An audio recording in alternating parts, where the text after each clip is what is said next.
Hey everyone, and welcome to the Ascend Collective podcast, Build, Acquire, Scale. Today we are here with a very exciting topic, which is the fastest way to grow your business, and it's a boring truth that no one is ever going to tell you. So this is really boring, and it's going to sound so obvious that you might get annoyed at me and you might think this is a waste of time, but the vast majority of businesses actually ignore this fundamental truth all the time, and it really holds them back. And you ready? It's really easy. The fastest way to grow your business is to get more customers. I know it sounds crazy. Then, even on top of that, then getting them to pay you longer. And then if you're really awesome in what you do, get them to pay you more. Now, the reason I bring this up, and I know it's incredibly groundbreaking, is because the vast majority of businesses actually ignore this very fundamental business truth, okay? That the fastest and the best way to grow a business is get more customers, get them to pay you for longer, and get them to pay you more.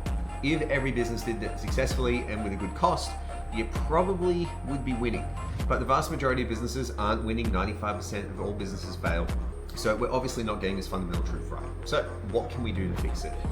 Now, what happens is the vast majority of operators, people running a business, they start fixing the things that they already know how to fix, because that gives them a locus of control of stuff they can take care of and makes them feel good about themselves. So they get stuck into operations, deliveries, systems, tweaking logos, rebuilding the website that no one goes to anyway.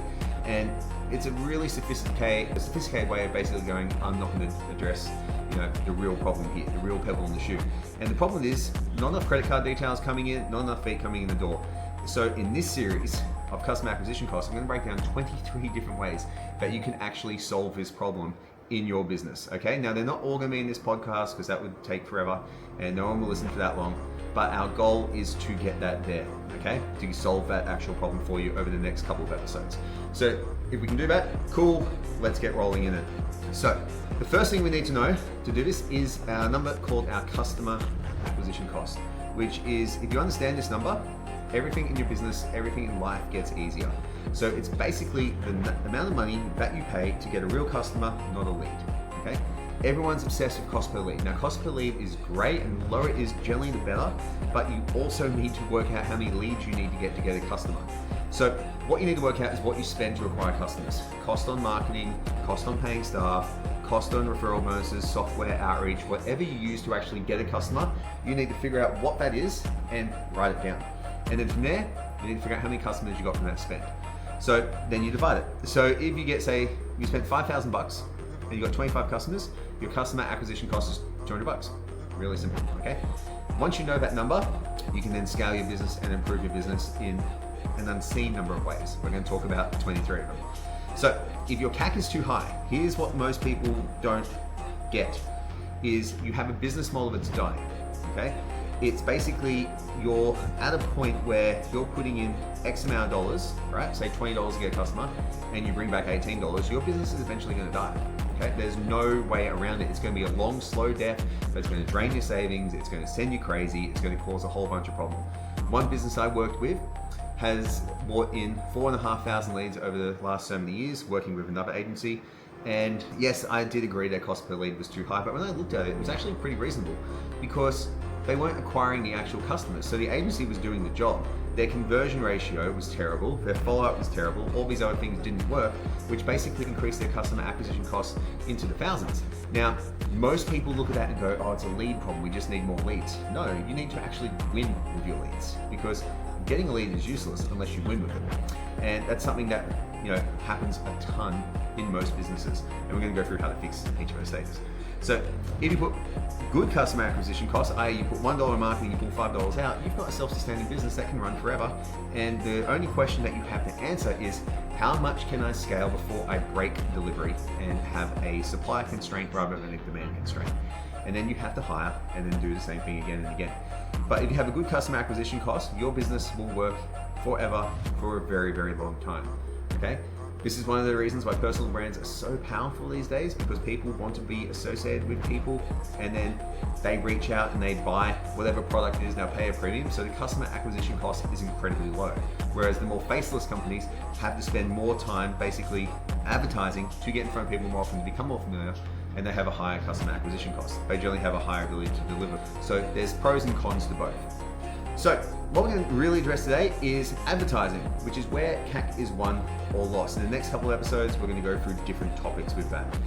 So the first thing we need to address in your advertising to fix it, if your CAC is too high, is your creative, okay? So most people struggle here because they don't know what good creative is. And I'm gonna tell you a really simple definition for it. It's not what you think it is. It's what your audience best responds to, okay? So it's not what you like, it's not what you think they like, it's what they actually like. And the only way to really get there is to test a lot of creative, to see what works, and also use your organic content that's already crushed it and rework it and monetize it. It's a really simple rule to have, okay? And a lot of business owners get caught up in here because they're so caught up in what their business should be like in their mind's eye and what they think their creative should look like, that after a period of time, they worry so much about their opinions and not actually caring about the opinions who are buying their stuff, okay? So I used to do the same. I remember when I had my gym, I did one ad and I hated it. I thought it was shit. And I had some other ads that I did, I was like, these are gonna crush it, they look so much better. And my ones bombed like crazy and the other ads crushed it.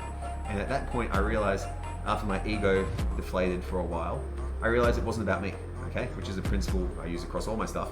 But I realized that with that, actually listening to what the customer said and actually just giving and doing more of it was the fastest way to win, okay?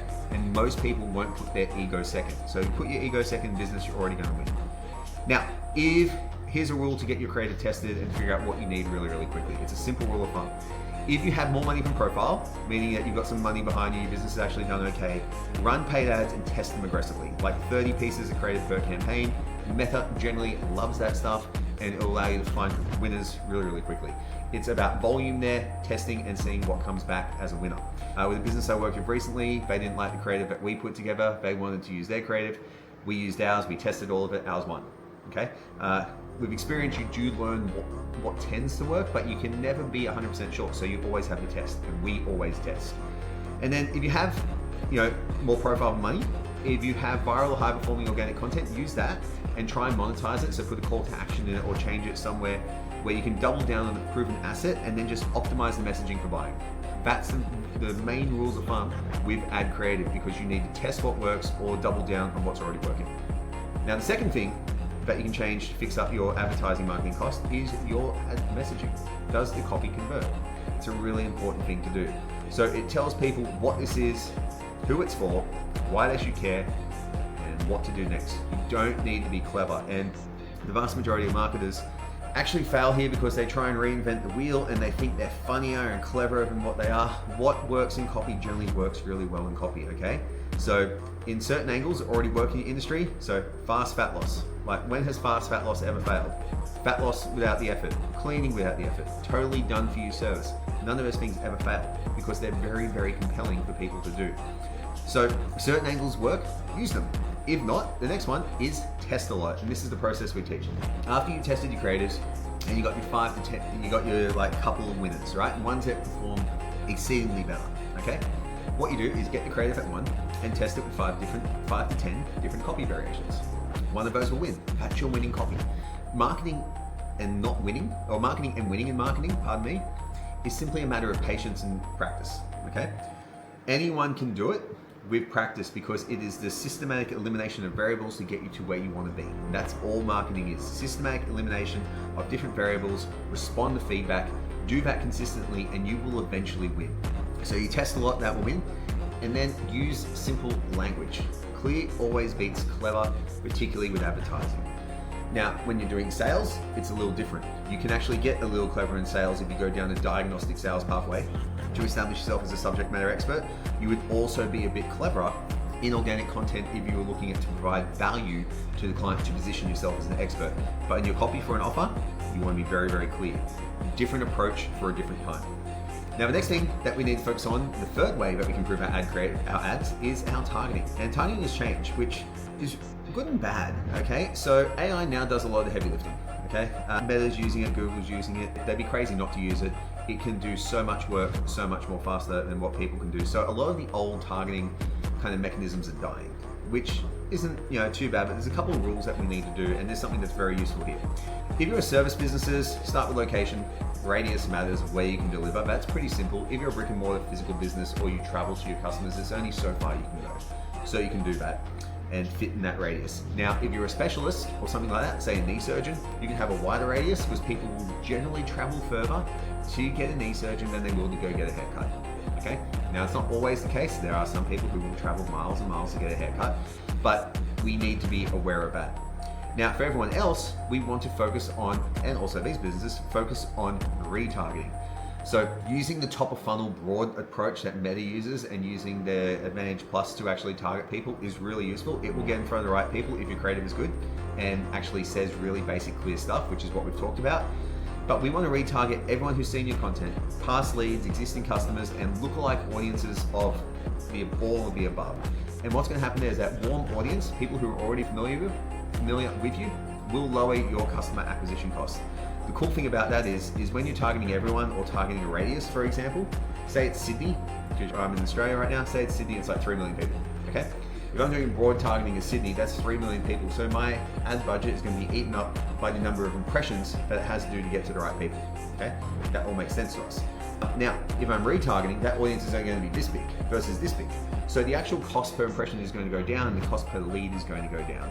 So it's kind of like your top of funnel broad marketing is to bring people into your awareness or to be aware of you. And then our retargeting is for those people to see that your messages, your images, your creatives, your offer again and again and again to actually win the battle of getting the business. Now, the fourth thing that we can fix in marketing is be where your customers are, be in the right place. You need to be visible where your customers are and hang out online. Now, we also need to use this for real world alignment too, because most people never consider real life stuff for customer acquisition cost. If you're printing out flyers, they are part of your customer acquisition cost. So, for example, advertising a menopause service on TikTok may not cut it. A recruitment agency on Pinterest may not be the best place for it. It doesn't mean the platform is bad, okay? And also, don't sell sex toys on LinkedIn, it's a bad idea. It doesn't mean the platform's bad, it just means that there's a conflict between the actual audience and the actual service product being sold. Doesn't mean the platform's bad, okay? It's like selling, really hot drinks on a really hot day, okay? Most people aren't generally going to buy them, going to buy something cool. It doesn't mean hot drinks are bad, it just means it's a really hot day. So for service businesses, you also need real world alignment. So if you're doing after school programs, you should probably be in school newsletters. Pretty simple kind of concept where people are already looking for stuff. We just need to connect the dots and make it easy for them. So if you run a real world business, you need to think about where your customers are going to be and where would it be useful for you to advertise. So if you're a personal trainer in a gym, if you haven't got some pictures up or some posters up in the bathrooms with a QR code with a voucher to actually get a free trial session with you, you're crazy. It's a once-off expense that you can get people for a very, very long time. If you're not, at the front counter greeting people, it's crazy.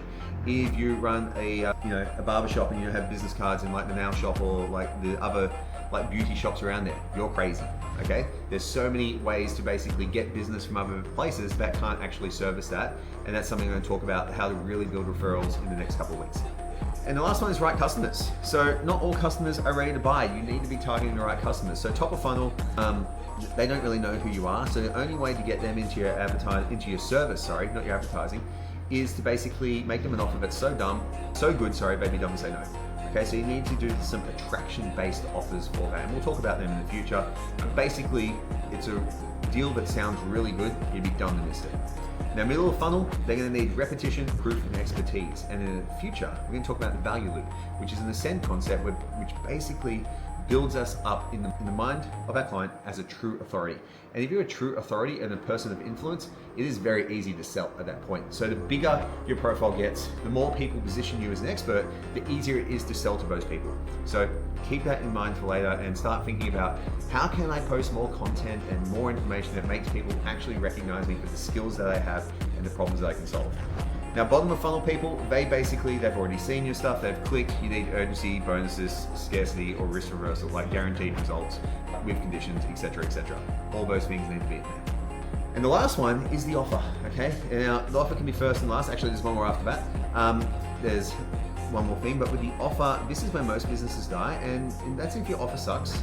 Nothing else matters, okay? So Alex Mozzi is talking a ton about offers. I'm not going to reinvent the wheel or try and do it better than him. He did an amazing job. An offer does four things. It solves a dream outcome. It has a high perceived likelihood of success. It reduces time to result, and it minimizes effort and sacrifice. So it makes it feel easier, faster, and safer. Let's do weight loss as an example.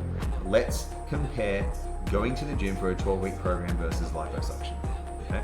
Going to the gym for 12 weeks means you need to exercise 3 to 5 times a week, you need to do 10,000 steps, you need to sleep 7 to 8 hours, you need to take these supplements, and you need to be in a calorie deficit and be hungry and miss out on all the good fun things in life for a period of 12 weeks. Or you can get liposuction, or fat freezing, or any of those other really fast problems that solve the dream outcome, get rid of the body fat, higher likelihood of success, I'm paying a lot of money, they've got pictures out the front that look good, reduces time result, I can just lay there and get less fat, and minimizes effort and sacrifice.